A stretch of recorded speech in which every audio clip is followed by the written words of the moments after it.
You're grinding every day. Long hours, no backup, no accountability. That ends now. The Empower Solopreneur Mastermind gives you one simple advantage: a weekly power session that turns isolation into domination. Every Friday morning on Zoom, you'll get real coaching and real feedback to make real moves. Join a group of driven professionals in a program designed for solopreneurs and people working at home. Stop getting stuck. Start scaling. Seats are limited. Lock in yours today at modernobserver.com/empower-mastermind.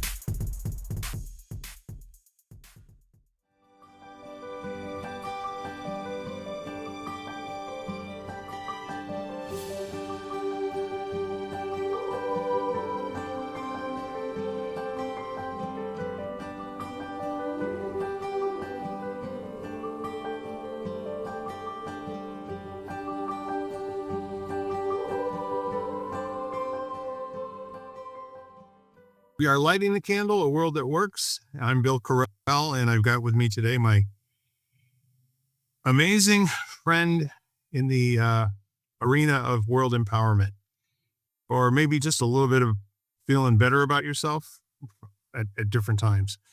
So if you're new to what we're doing here, this podcast is conversation that's pretty free form. In fact, we have no idea what we're going to talk about when we press the button to record. And sometimes I bet it sounds like we have no idea what we're going to talk about. But we usually get into some pretty interesting things that I think you're going to find at least something in the hour that's useful for you in particular, or maybe somebody that you love. So today, Jan, there's a lot going on. How many inches of snow did you get? I think, I don't know. It's snowing again here. So last I heard, I think it was 15 or 16, but it's now coming down again, which is what they said. So I think they said we were going to get another few inches. Isn't that exciting? Well, I mean, I love it from the inside, and I went out and a few times yesterday. Today, this morning was a little bit better. My poor Tonka boy would not go outside yesterday. I mean, he was just not having it. He went out and he was like maybe out for 5 seconds. And I think he barely went to the bathroom all day. The poor guy, I was wondering how he was holding it, because I was there was no path outside for him to walk. And he was he's tall and long legged. I can't imagine having a small dog. And he was couldn't make it over the banks. I can just picture him looking at you going, "Mommy, this is canine abuse right here," you know? Right, this is just not happening, Mom. Exactly. So anyway, I don't know if you can hear something a little bit different, but I am broadcasting today from my mobile studio. I am currently in a lovely little place called Spring Hill, Florida. And at the moment, no, it's not 75 and sunny and all that good stuff. At the moment, it's about 62, overcast. It's just a little bit of a spritz kind of a thing. But I'll tell you what, it's good to be alive today. You know, this is a good day to have a good day, right? So on top of the weather, which I think we spent around the world 3 days getting ready for. I think even the Australians were pulling for the Northeast. I was watching some friends of mine posting on Facebook over the weekend, and they really were sending all of their good vibes. There's a lot going on, and there's a lot of opportunity here to really get lost in your own story about what works in the world and what doesn't. And this is hopefully one of those opportunities that we can build a bridge between what we've heard, what we've seen, what we know, and what we clearly don't know. And there's just so much in this world right now. And I think it's easily to be upset, given that there are so many times a day, different reports are put out with the intention of getting us upset. Do you realize that upset people listen to things, and sponsors look at how many people listen to things so that they give their money? So it's clicks on the internet. and it's eyes on TV sets, for the little bit of what's left for cable. But I think really the most important thing right now is, how do we find humanity and common ground in a world where so many people are 90% of their life works, but the 10% of their life that's got a rough edge to it is keeping them from having any enjoyment whatsoever. I am hearing this from people that I love. And I have to tell you, it really does tear me up inside. And it tears me up from two perspectives. Number one, I'm a responsible human being. If there's something that I can do to make the world a better place, I feel like it is my responsibility to both decide what it is and then act on it. The other part of it is that I also know I can't make people feel better. And that's in its own way a little bit on the helpless side. You know what I'm saying? How does it feel for you, Jan? Um, gosh, a lot there. I think that, personally, I know that the people I speak to, I think it depends on how you classify the 10% of that's not working, but I think it's more than 10% of their life that's not working at the moment. I think it's, maybe if you were to, but it's a higher percentage than that. I think, so that's one thing I would say about that. I think, I agree it's hard to help when, the people have to help themselves. But I think that, I'm not sure what to say on that. I think you're pointing to something that's really powerful. For me, it goes without saying anymore that the person I have to work on first, with regard to the 10% or whatever that number actually is, for conversation, it's whatever number we want to put on it. But a portion of your life is always going to have rough edges. I got to be good for me first before I can be good for anybody else. So my commitment is for the world, but I also realize that I got to put myself in shape. To that end, I noticed over this past now 19 days since I last slept in my own bed 19 days ago. And I'm traversing the state of Florida, seeing friends and loved ones, and actually Facebook acquaintances that I've never met in person before, who are just, putting themselves out there, inviting me to come by their town and have dinner with them. And many of them are just saying, come spend the night. It's kind of a neat thing, really, to experience all that generosity that's going out there. So I'm very much present to how blessed this time is for me. And I also see myself as a little bit different than the average bear or the average breed of cat, in that I have the strength inwardly and the strength outwardly because of who I'm married to, that when there comes a time when it's very important for me to go and see loved ones and we both can't do it at the same time, she just pats me on the back and says, go have a good time and give everybody my love.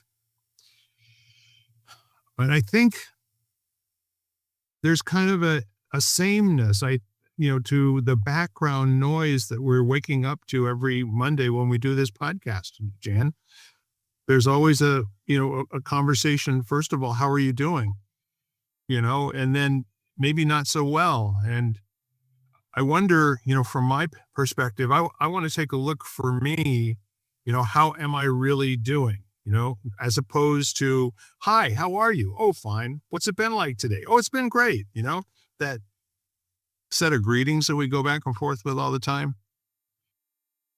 I would have to say, seeing people upset by the outcomes of certain sports matches over the weekend, especially the AFC championship football game. I've got cousins that were very much invested in the Broncos winning. Not only did they not win, it was the absolute worst kind of weather to play football in because it was snowing at the rate of 1.5 inches an hour. So the field became covered with slush, and it became impossible for people to run in it, catch in it, being able to see more than 10 or 15 yards. So their heart's broken after a season. Then there's all the people that are upset by what's going on.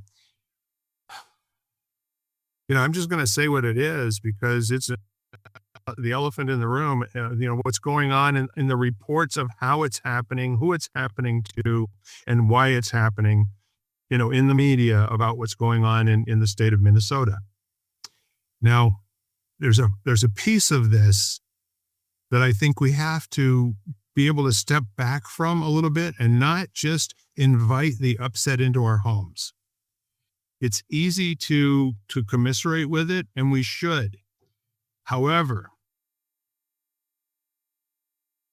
if there's a way to have a great life and still be empathetic for what's happening to people on all sides, we've got a situation that's going on in the world, especially in our country right now, that's totally unacceptable.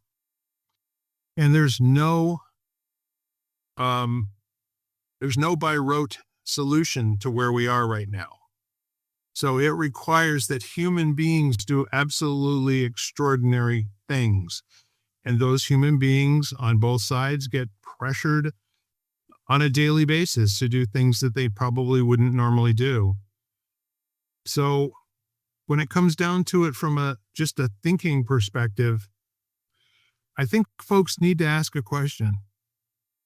And the question is, why is it that whenever something happens in the news, you find out that it's one of maybe hundreds of similar type of events that have occurred, but they focus on just one?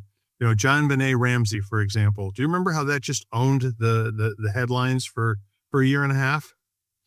Once they had a story that they were sure that they could continuously sell, over and over again to the public, we didn't get any other news. That's just all there was to talk about on every station, on every talking head show. So I don't listen to that stuff. And I don't watch the news for a very good reason. I'm just not interested in carrying other people's reports around with me all day long. I would much rather meet up with folks. And if they ask me what I think about a certain issue, I ask them, I say, do you listen to a particular news program? And if they say yes, I know there's probably not much for us to talk about. That they're probably not going to be open to a discussion or maybe even looking up any of the information that they're walking around feeling that are facts.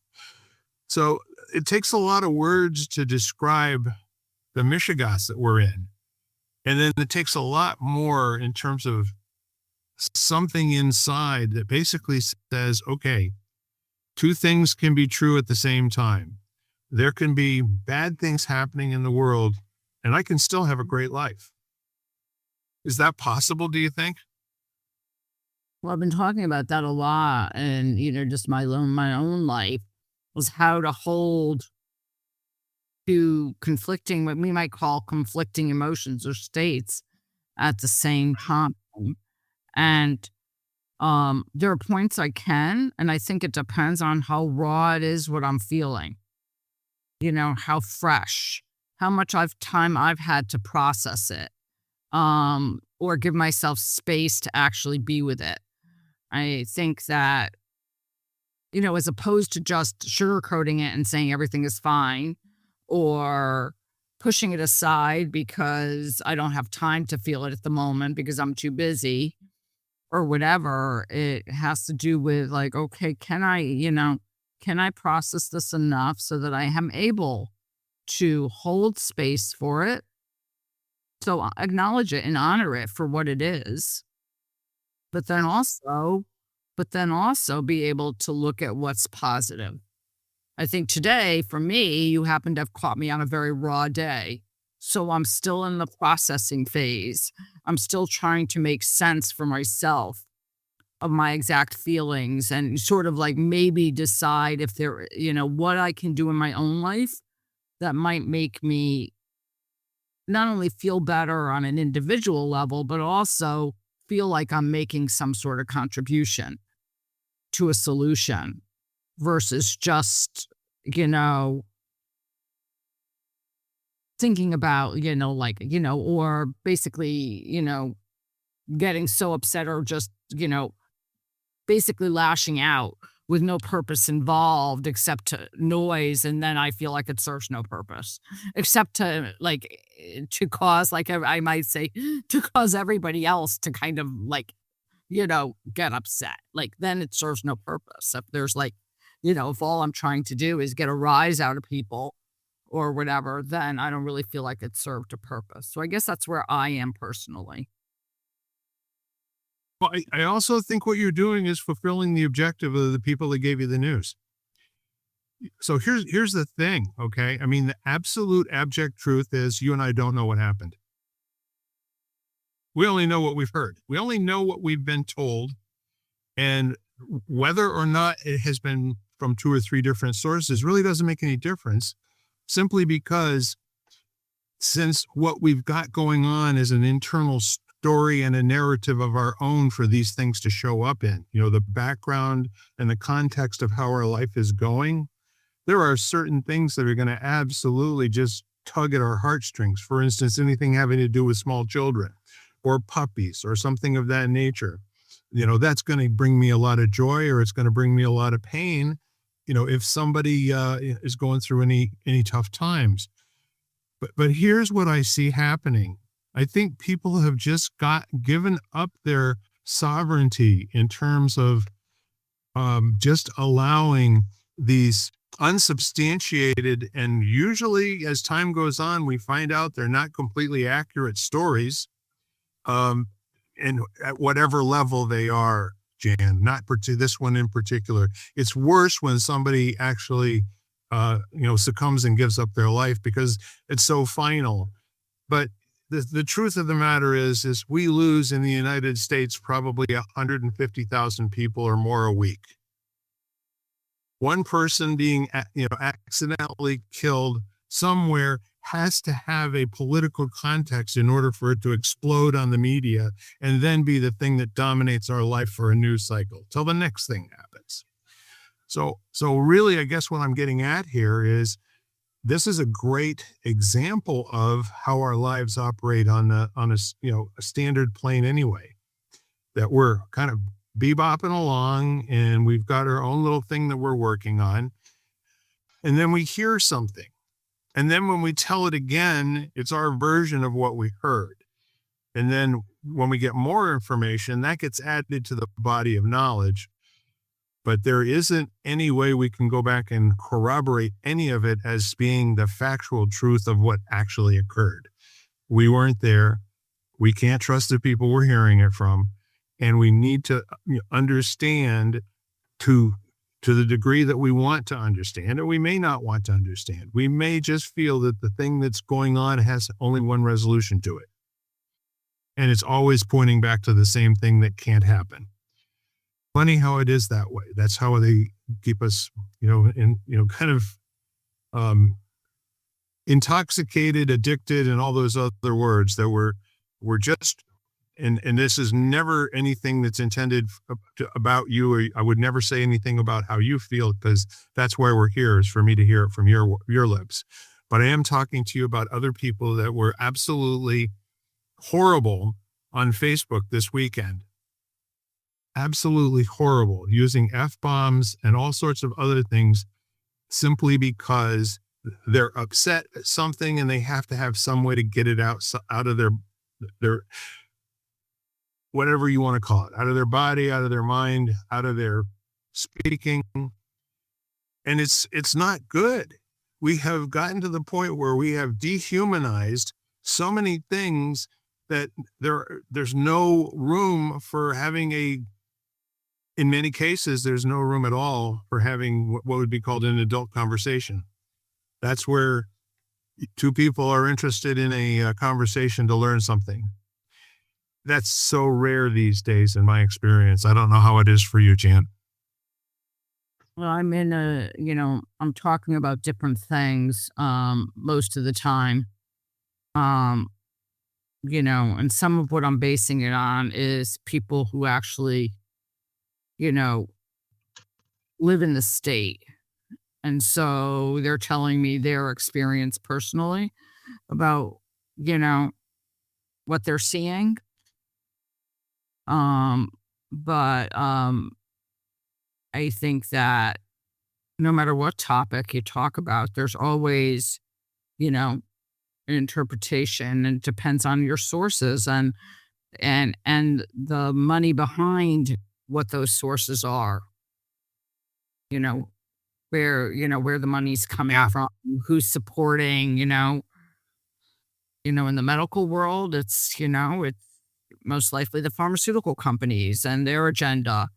Um, and in the health field. And so everybody has, whether it be negative or positive, I mean, does, we all have agendas. We all have stuff that we would desire or want out of a particular scenario. And I think that it's no different here. I think, in some ways. And so, yeah. Well, I want to give you a little example, and we are always going to give more credibility to somebody who lives in the area or has some access that we don't have. And what I want you to know, and I love what you said afterwards, there's always going to be different interpretations or agenda and all that. But that doesn't make people either good or bad. It just makes them human, When I was in college, one of my professors in political science staged this situation at the beginning of one of our classes where he had someone that was not in the class break in through the door as loudly as possible and said, "I hate you. I hope you die." And he picked up an eraser and he threw it at the instructor. And then he ran to the back of the room and he screamed as loud as he could. And the instructor said, "You need to leave right now." And then the kid left the room, and the instructor looked at all the rest of us and said, "I want all of you to write down what you just saw." There were 25 people in the class. You know how many versions we got? Oh, yeah. I mean, there's so many different stories about history. I mean, basically, I think all you need to do is look at verbal transmission of like different circumstances historically, the Bible, whatever, and you see different people's interpretations of what they saw and what they believed.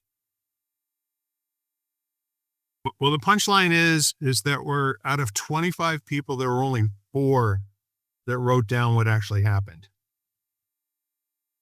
Everyone else talked about how the kid may have been on drugs or had psychological problems or added more things to it. You know what I mean? Like an explanation or their interpretation of what was going on, as opposed to, the kid loudly came into the room. He yelled, "I hate you. I hope you die." He picked up an eraser. He threw it at at the front of the room. He went to the back of the room, screamed loudly, and then left, which is what happened. Some of these people wrote and said, "I'm not done writing yet." When the instructor said, "Okay, so let's have some volunteers to read what you saw." And so, "Okay, so take 5 more minutes," he said. And he was pretty sure who was going to be able to more or less just cover just the facts, ma'am. And he didn't call on any of us. I was one of those people. But the fact of the matter is that we're all thrown to fit what we hear into how we think the world works and our view of it. We don't have a choice. That's what I call the human condition. And it's going back to the Henry Ford thing. If you think you can do a thing or you think you can't, you're right. And the other part is half full, half empty, the optimist and the pessimist. And then the opportunist is the one that steals the glass of water while the other two are arguing half full or half empty. But when we look at how things occur and allow them to affect our lives, there were people that were visibly upset after that kid ran out of the room. And I think everybody, including me, had a gut reaction to it. I didn't feel good in my stomach because, I wasn't in on anything. I had no idea what they were doing. But for some reason, when we're all said and done, there were really, there were people that made up many additional things that didn't occur. So now if you put another spin on it, we all got to leave that room, and some people were still talking about it 2 or 3 periods later in study hall. You know what I mean? It was still living in their head rent free. It wasn't like something where we went in and there was a debate or something of that nature. It was something that needed to have more conversation about it and what they thought what it meant or whatever. So we do that. But are we doing that and giving up something else that's really precious and powerful? That's kind of my question. I guess my question is, you see, and I look at it and I'm sitting there thinking to myself, if someone has a reaction, let's say a severe reaction to something, it does. It triggers something within that person that is probably not associated with that actual event. I think parents do that all the time in raising their children. They base it on their own historical data. And basically, that's why parents are like, oh, you can't do that. That might not work out, because they've had the experience where it didn't work out. And then all of a sudden they're passing that along. And I think that's part of, caring for someone is you think that that's going to alleviate their pain. And so you kind of transmit a situation that has happened to you or that you've heard in the past, and you bring it forward. It's also a protection mechanism as far as survival goes. It's the ability of that's the way human beings are designed. We sit there and say, okay, well, I heard that touching the stove is going to burn my hand. Now, most of the time we do it anyway until we burn our hand once. And then all of a sudden, but we do hear it. And I think that that's what ends up happening is it reminds us of something. And it's almost like becomes it's like a personal affront to us. It's like it's happening to us. And that's not necessarily a bad thing in some circumstances. That's brilliant what you just said, in my opinion. It feels like it's happening to us. Yeah. I mean, I think that if you have such a strong reaction to something, it's personal. Yeah, I think it becomes very much like if someone's attacked, it's like a mother who defends her child, or whatever. And, her child's attacked or something happens. And it's like that direct attack has happened to you. And I think there are people who navigate the world like that, who think of other human beings as basically that we're all connected, so that if somebody is wounded, we're all wounded, kind of thing. And especially if you really value human life, or you value, the fact that, things should be, we should all be equal, then I think that when those types of injustices happen, all of a sudden the reactions can be very strong. I'm not saying you need to mudsling on Facebook or whatever, because I don't really think that serves any purpose either. I mean, I think it's very easy to say whatever you want on social media, because there's no face on the other end and there's no person it's like it's this oblivious space of like, oh, I can say whatever I want and, goes somewhere out there in the ethers, kind of attitude, as opposed to looking someone in the eye and saying some of what you might think or say or feel to that person who's sitting across from you. Well, here's what's really interesting. And the word that you used which is so powerful, but it also indicates the assignment of value. Okay. When you said especially when it's an injustice. So in nature, there are no injustices. Things happen. Trees fall over, dogs bark, birds fly, people get killed. There is no injustice in nature. You need to have human beings assign some sort of value and right and wrong in order for it to be an injustice. And now, to the degree that the conditioning has gone on in advance, the reception of anything that happens to some degree or another falling into that injustice category is now automatic. There's no processing or thinking about what you're hearing as well, as along the lines of, okay, so that's what it sounds like to me right now. But I wonder if we wait 24 hours or 48 hours or maybe a week, if there might be more mitigating information that comes out here other than how it was reported to you as somebody who was defenseless, who absolutely had no, malice, only had a phone in his hand and was trying to protect another person from these monsters. That's exactly how I heard it reported, in a little thing that was sent to me. And then later on, I went and I looked, and so, gee whiz, so this doesn't line up with what they found out, an hour or two later. But none of that matters. I mean, I can't believe one side or the other. I wasn't there. This doesn't affect my life. They're trying like hell to get it to affect my life. I can't let it in. I don't have time for it, If there were one thing that I could do, and that means reach out to anyone and give them a hug, make them feel better about it, what they heard.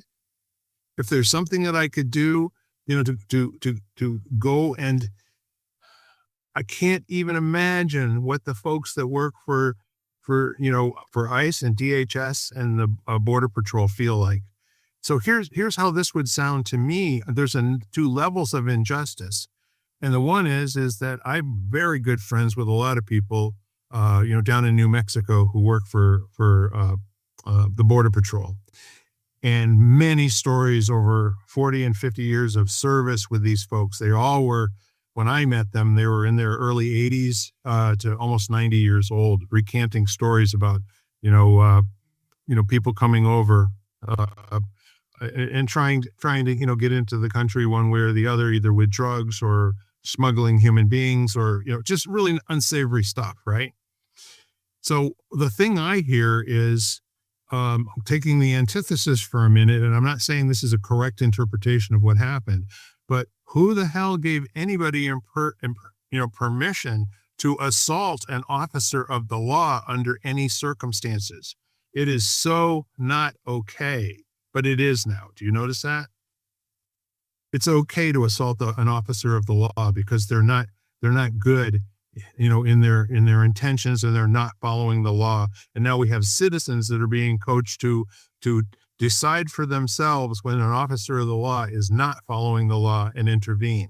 Can you imagine anybody going to a fire and jumping up and running over and saying to the fire chief, "Don't do it that way. You can't go in there and save these people like that"?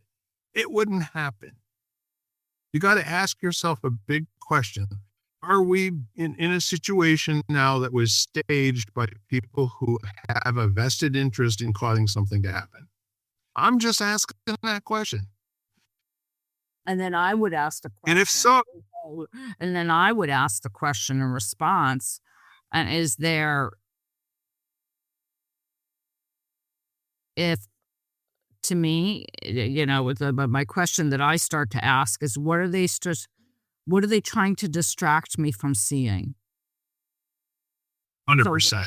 If I'm so preoccupied with this, what are they trying to take my attention to so that I don't really see My God.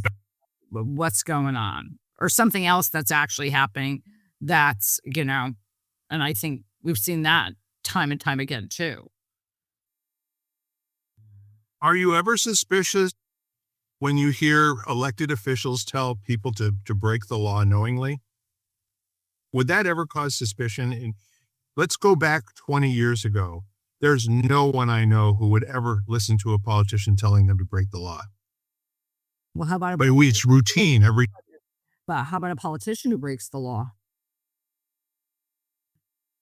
Yeah, I mean, now it's not unusual. I mean, we're having a hard time finding anybody who's not doing something, whether it's insider trading or something else. We've got a system right now that really kind of takes care of itself in terms of perpetuating it and keeping us all a little bit off our balance. So we're not quite sure which side is good and which side is evil, but they have to be one or the other now, right? They're not just people trying to get rich, because that wouldn't involve, good and evil. It's not just about money, which I think it probably is maybe just about money. And all of this is happening, and they're really kind of hoping that there'll be things that will occur that will keep it in the news, and it'll be the next thing to keep you upset. It's like, on the monkey bars, grabbing that next thing. And at some point, it's like, what do they say? It's like, a train wreck. You just can't look away anymore. Well, either that or I envy. I just got off of a meeting, like a conversation, either that or people are surrounded by by it so much they become numb. Yes, there's that too, because you know what numb people do? Nothing. Nothing. They don't speak. They do nothing. They don't speak for it or against it. They just don't want anything to do with it. And I think that's, we do have a lot of people that are already there. And that's too bad, because That to me is what's happening, because I mean, speaking, because I think that people, some of it is whatever. Let's just say to some people it's horrifying. Like, I'm not going to say whether they're right or wrong based on history or whatever, but let's say they're horrified. a lot of it is. Yeah. And I think that you sit there and there's only so much people can take before they break. And I think they become numb because they can't handle it anymore. And that's where, to me, if you want to be empowered, that's where you pause, you kind of quiet yourself, you sit with whatever you're feeling, and then you become able to handle. But the problem is that it's constant. Like, if you want to hear the news, you can listen to it every single second of the day. If you want to spend your life, if you want to spend your life on social media within the mudslinging, you have the opportunity to do that too all day. And so I think that it's really up to you to decide how much exposure you can handle and function and whatever. I mean, when I think we learned that about ourselves, but I think that some of it is like, basically unplugging, like saying, okay, I want to know what's going on, but I have to monitor how much I have to monitor what I know and how much I expose myself to. So let's agree to something. If a man just shows up, at a demonstration and he's acting peaceably and all that kind of stuff, and then all of a sudden it goes south, and there's an opportunity for him to act or to not act, and he jumps into the situation, and he's got his camera going on his phone, and he accosts the officer, tries to put himself between the officer and whoever else is in there. And this isn't what happened, by the way. I'm making up a story here where our internal justice clock or injustice clock can be stroked a little bit. But all of a sudden he jumps in there, and the next thing you know, 4 other officers are all over him. And the next thing you know, he's clearly unarmed, but they're shooting him anyway without cause. Now, how could you not, as a thinking, empathetic human being, not have your heart pulled about that? That's just disgusting and unacceptable, right? Okay. So now let's just say that there's another story you hear. And the other story basically says, turns out that this man is an accomplished marksman. He's, licensed to carry. He was carrying. He had 3 clips loaded on his possession. And that was what the police saw when he got in between the woman that they were trying to arrest and this man. And when he not only did he go to the ground trying to resist them, he actually grabbed one of the officers' pistols. And that was when they shot him. Now, imagine that, hearing that story. How would you feel about that? Was that injustice or was that justifiable?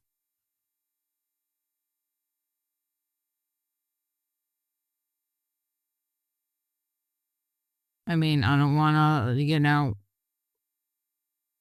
I guess, to be honest, I sit there and I'm like, part of me is every human life is valuable. I'm not saying maybe it was justifiable, or just, but I don't think you crucify that person. I don't think you would ever. I think I think that you look at it as it's a shame that a human being was lost. Just my. What they do in every single circumstance where an officer discharges his weapon is immediately confiscated. He's put on relief, and he's not able to show up, and do his daily assignments until it's been fully investigated. You don't just go about their job. This is how it happens in law enforcement. But the point to all of me. No, I said I know enough about law enforcement to know that's what they do. Yeah. Exactly. So there is a consequence for it. They know this when they draw their weapons, and they are taught, do not ever draw your weapon unless you intend to use it and fire it. Okay. That's the code. That way you don't have people get a weapon pointed to them by a policeman and then draw their weapon, to shoot at the policeman, but the policeman's already got his weapon out. You follow me? It's like they've gone through this a few million times. So really what it comes down to at the end of the day is there anybody who's ever going to give us the straight boop on what happened? I don't think so. I don't think there's anybody that was there that's one of those officers or was the guy that got shot. Those are the real people that knew exactly what happened. Everybody else's story was from their perspective. So now here's what I'm not saying. I'm not saying it didn't matter. It matters a hell of a lot. There is no reason for anyone to go to a protest and get anywhere near close to an officer of the law. It's not acceptable. And it's being almost romanticized on the media, and it's being romanticized by the political talking heads all over the place. So what we're seeing right now is, their plan is for you to be upset. Why would you reward them? Why wouldn't you just say, gee whiz, the last 23 things that we've heard about that they've told us went down this way. If we waited enough time, some cases it's been 6 years after it happened before mainstream media ever comes out and says, yeah, that's really what happened. I don't know. I don't have the time to get upset about every single one, except for the fact we got a mess that's got to get cleaned up somehow. And we're not talking politics now. I want to be clear about that. I am not for one side or the other, but we have a mess. We've got drugs on the street. We've got lawlessness. We have people who have died. There have been a lot of other people that have been killed. I mean, we're talking over in the last year, in excess of, I think, 150 DHS and ICE officers that have been killed. They're not getting on the front page news for somehow. Somehow there's no opportunity for injustice there. Why is that? So that's my critical thinking saying, why should I allow that into my life to upset me beyond really not liking the situation a whole lot? I just don't like it. And I don't like what it does to my friends and family and loved ones. I don't like, there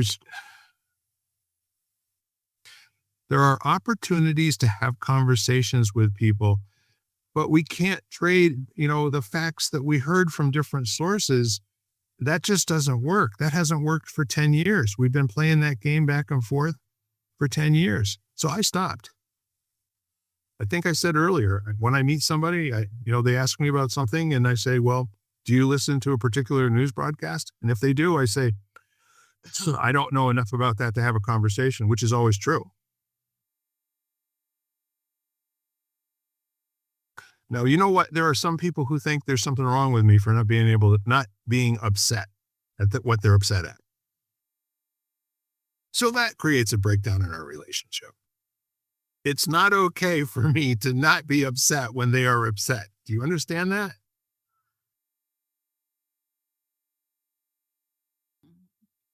I mean, I can, They can't. I mean, I think that I can understand it.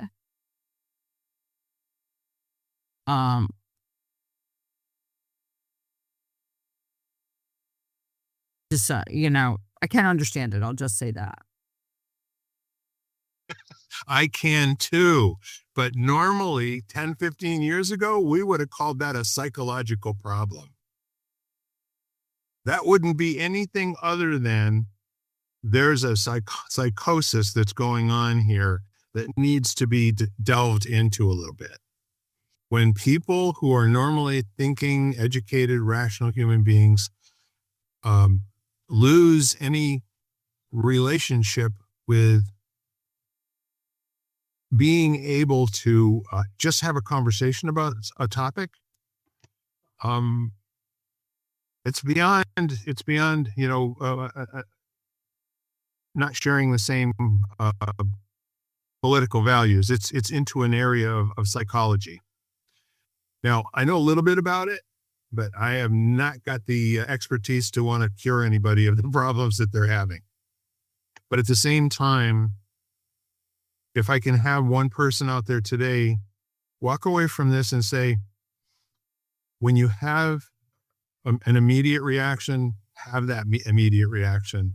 Don't make it right or wrong. Just do yourself a favor and go and research someplace other than where you normally look, which is what I did. I started asking ChatGPT, go find me all the reports that you can on this subject and tell me what they're all saying.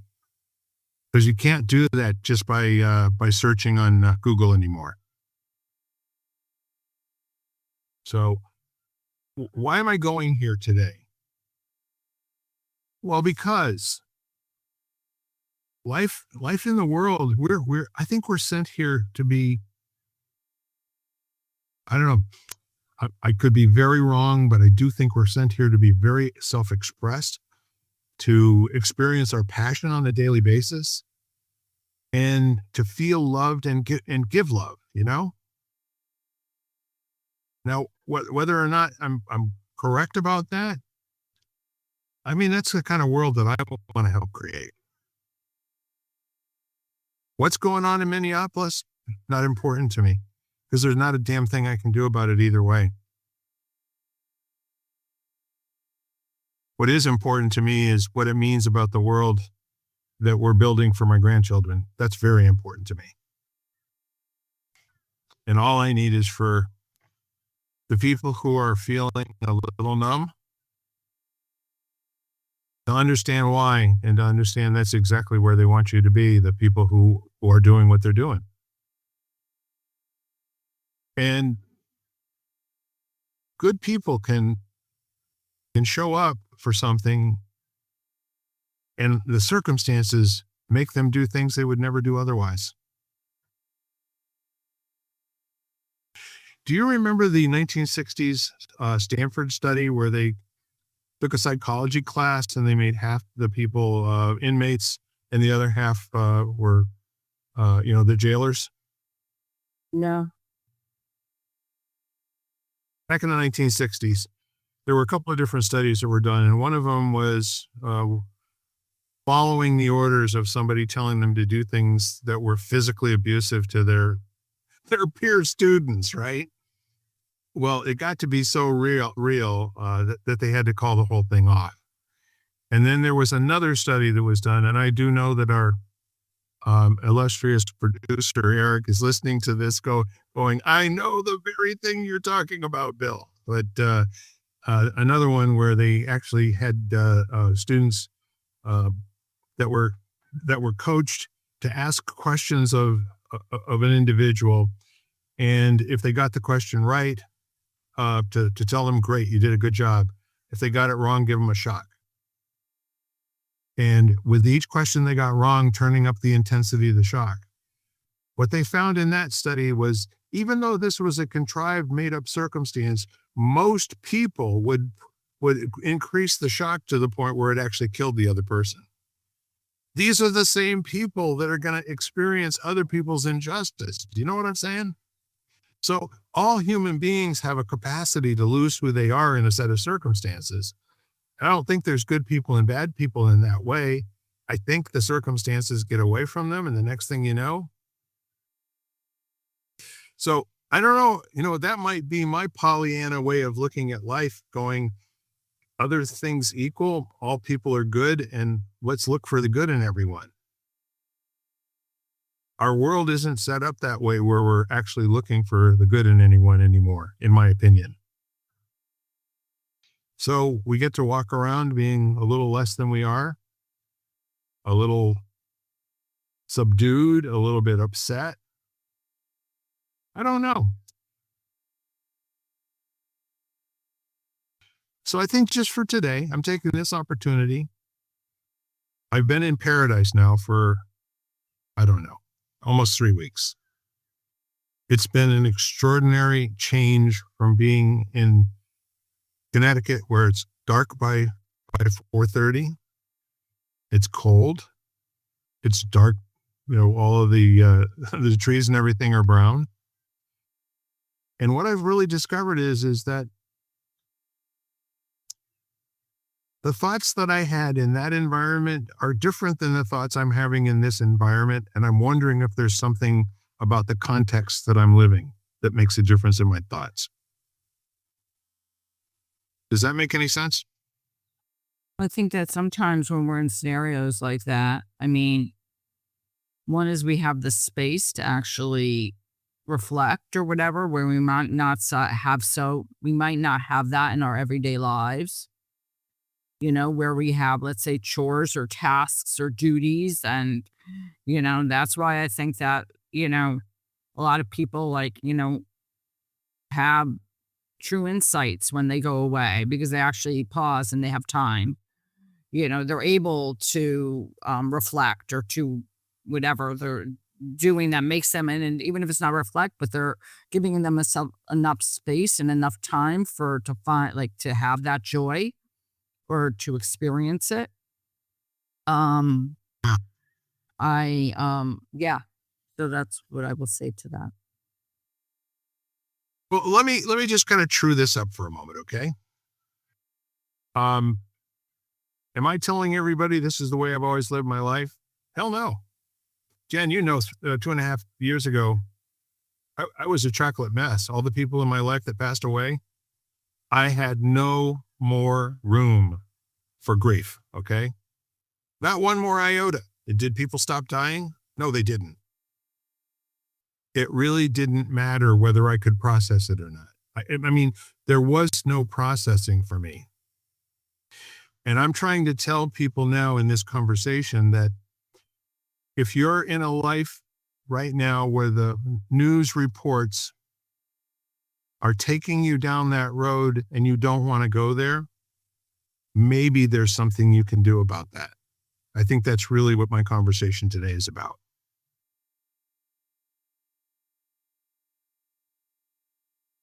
After all, you and I are in the empowerment business, right? And I would say before you do that, but I mean, to do that, you have to actually identify how you feel, like you, without anybody else, how you feel. It's a perfect. And that's why I said that I think that whatever I'm experiencing today is a little too raw. I think it's a little bit too, it's like still, it's an open wound at the moment. And Absolutely.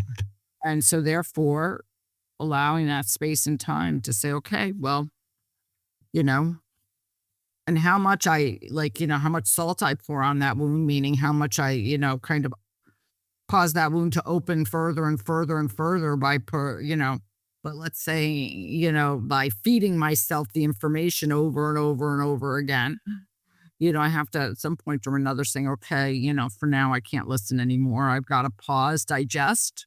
It's like eating a very large meal. I have to pause, digest, and then say, okay, now I'm prepared to take on more, to learn more facts, or to, this is how I feel about it. But I think it requires time and compassion. And, time. At last, away. Thank you. And starting with yourself, that's the best place to learn your chops on compassion. But the thing that I love that you're saying there is there's no formula that just works. We've each got to do the work ourselves. And I think the work starts with, I love how you put that in. How do I feel? When you're really hurting, that's the last thing on your mind. You just want to stop, right? Mhm. Yeah, you do. So, to borrow, some technology from Tony Robbins, the notion of having a change of state requires not only a willingness to do it, but a belief that it's possible. Those two things have to be present. Otherwise, you're just, you're just abusing yourself. If you go around life going, I shouldn't feel this way, that's not the thing. You should feel exactly how you feel. Not an iota different, just exactly how you feel. What's been Now, my huge my basically my word for the ex- for the year, and that's why my word for the year is acceptance. Is I have to allow that stuff to be there. I have to, whether it's uncomfortable or whatever, I have to be able to acknowledge my feelings and the fact that I have them. Good, bad, and ugly, right or wrong. That's the way I feel. And then I can, decide, then I get to choose from there. But I have to let them in. I spend too much time in my life trying to push things away for whatever reason. could not agree with you more. It pushing away your emotions is like trying to not swim in the ocean. Okay. The ocean ain't going nowhere. You're either going to navigate the ocean and survive or you're not. Those are your two choices. And the same thing with your feelings. The more you can't be with them, the stronger they become and the more they dominate your life.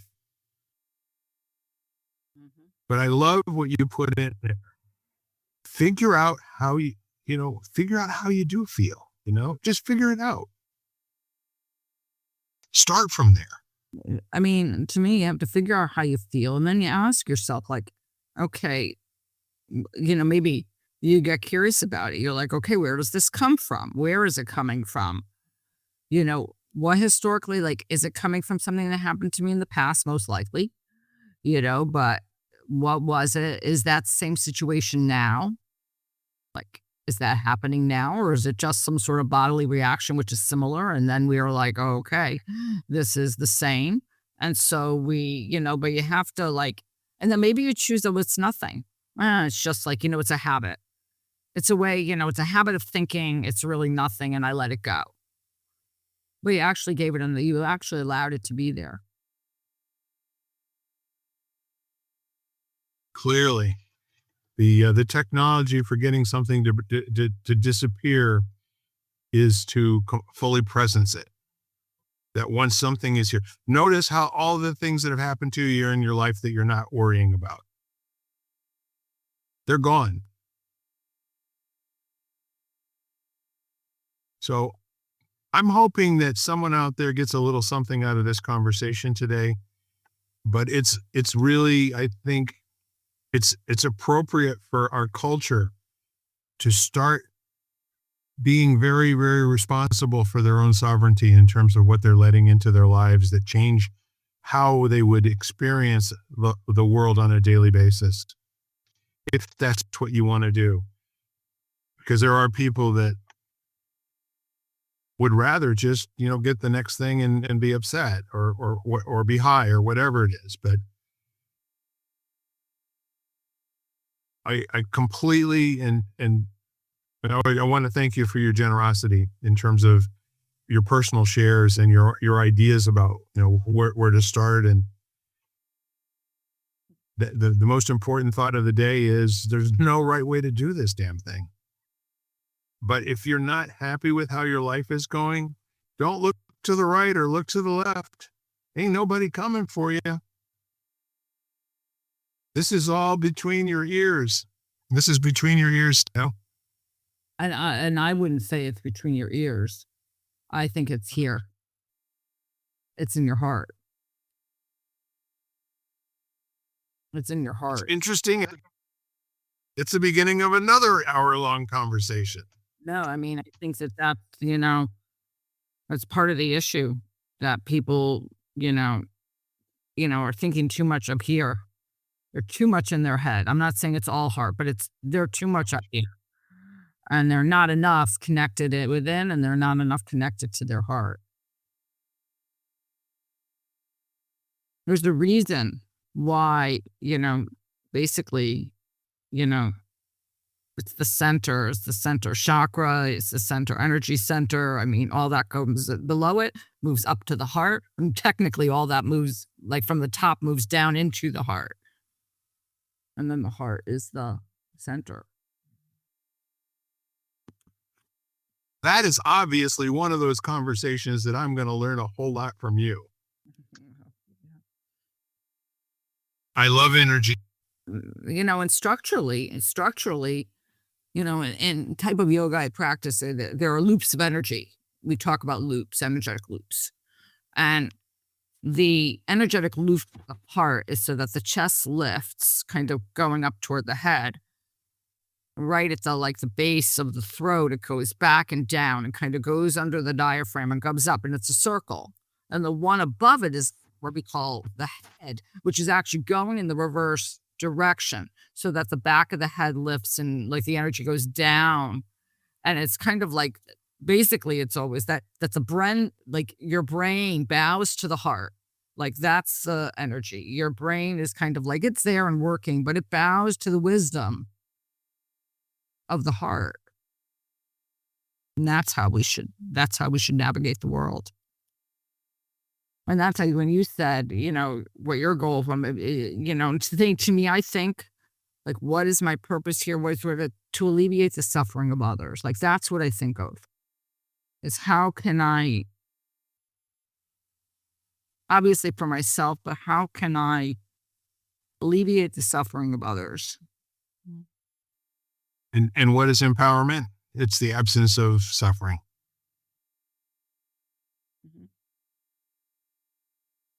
Well, kiddo, we did it again from the mobile recording studio down here in Hudson, Florida. Correspondent in the field. To the snow up here in the north. Oh my God, you poor people. I was in touch with Mary Jane, who's been on, and they're getting the same weather because they're in Toronto, so it's just a little further up. And so she sent me a beautiful video of her backyard with snow falling in slow motion. And I said, "Oh, it looks beautiful. I can't wait to see it in person really soon." And she wrote me back and said, "Hopefully by then the snow will melt." That's how I feel.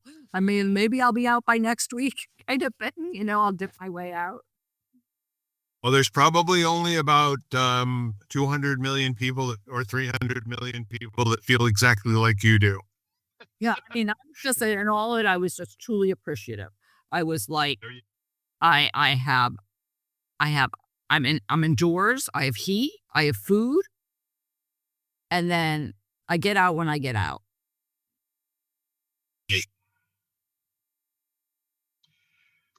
So how do we summarize this conversation and do our little bit of a wrap up? I mean, I guess it would be, to me, if you were to take both what Bill and I said, in a way, for me, go out and, make someone else's life better. And for you, do something. Do something to make your own life better. It's pretty good to me. If we should, we'd had nothing else to talk about if we'd have just let off with that, right? That's right. Do something to make your own life better, and do something to enhance the life of someone else. And I guarantee you, most likely, if you enhance your own life, you're going to enhance the life of somebody else. To that end, would you like to give our invitation? reach out to somebody and let them know how much they matter to you. Just, drop them a text, a call. If you could see them in person like Bill is, that's even better. To actually look them in the eye and say, oh, or, do a video call or a Zoom instead of like an actual, text or phone call. And just say, oh, even though it's like, being in person is better, you get to actually hug people. There is that. So. I'm incorrigible in the hugging department. Yep. It's amazing. So once again, I want to thank you, Jan Jeremiah, for being my partner in this, and especially for stepping up and being willing to get into this conversation with a background of where you have been coming from, and not setting it aside, but bringing that along with you, because I think that's how we live our lives, right?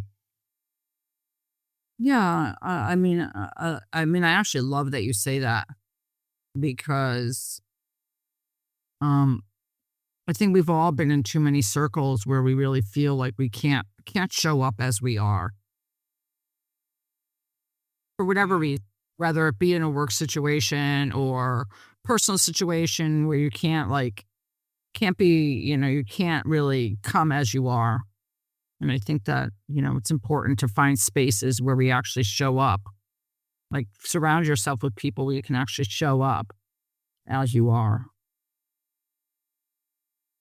I think that's a perfect thought for us to close. Thank you so much, my friend. You're welcome. Safe travels. Thank you. I will work on that. Ladies and gentlemen at home, we are lighting the candle, a world that works. And once again, I'm going to ask you, please go out and live your very best life, and then come back and tell us all about it. Bye for now. Bye-bye, everybody. You've been listening to Lighting the Candle, a world that works, part of the Xvadio podcast network. You can catch every episode of Lighting the Candle, as well as the rest of the network, at xvadio.com, the Apple Podcasts app, YouTube, Spotify, iHeartRadio, Audible, Amazon Music, and wherever you find podcasts.